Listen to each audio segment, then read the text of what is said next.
Hi everyone, for today's book review we're going to be checking out The Junkers 86 by Joachim Dressel and Manfred Greel.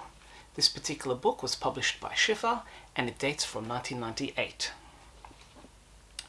The Junkers 86 was originally designed as a medium bomber, but mainly due to its diesel engines, its performance fell a distant third when compared to the Heinkel 111 and the Dornier 17.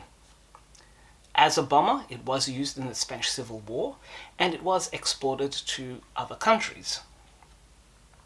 But just as the Second World War was about to start, it was considered not worth using for frontline service, and it ended up being used for reconnaissance and particularly for training.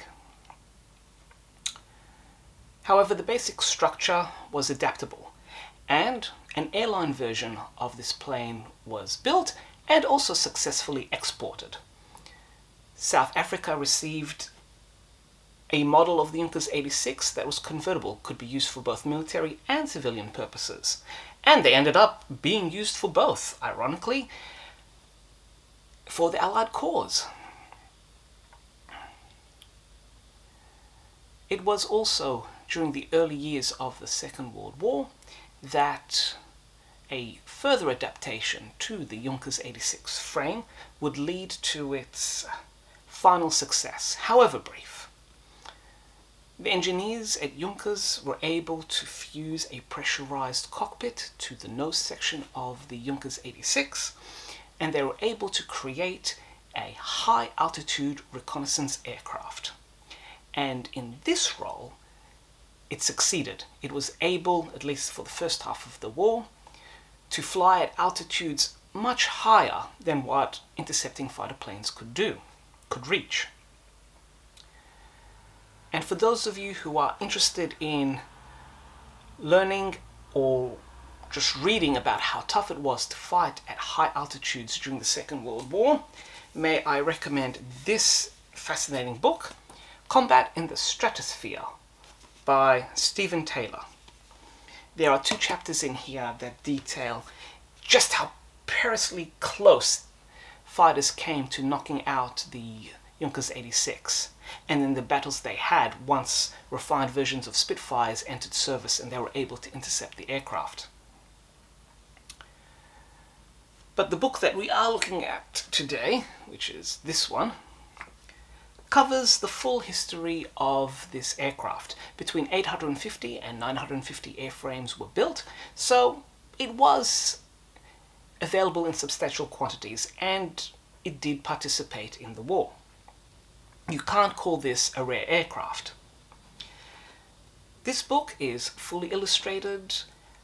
The text is a matter of fact. It's very much about this is what was designed, this is what revised, this is how the plane performed, and there are various tables indicating delivery dates, adjustments, names of the civilian versions of the Junkers 86.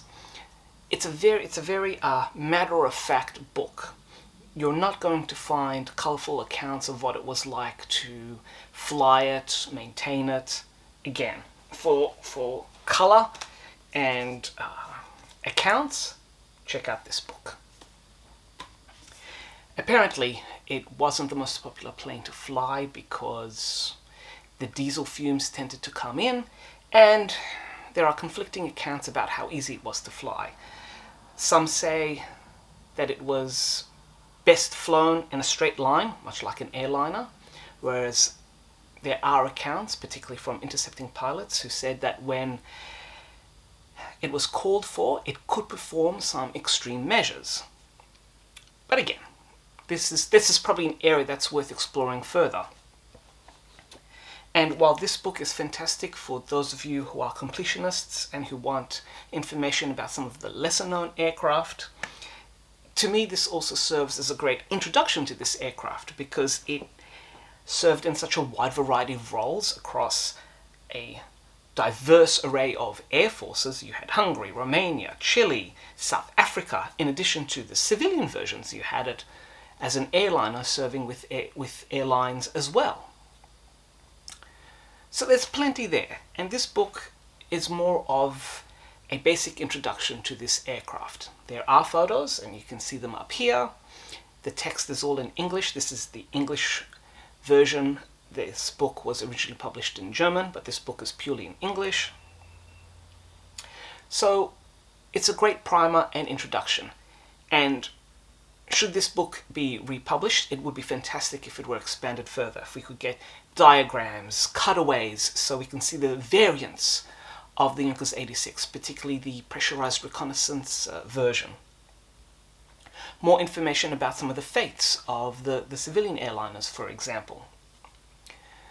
And accounts of pilots and mechanics, people who actually lived and worked and interacted with this aircraft. And then at least that way we can then determine just how easy it was to fly and what it was like for the people who experienced it. So there's plenty there for further research and exploration of this aircraft.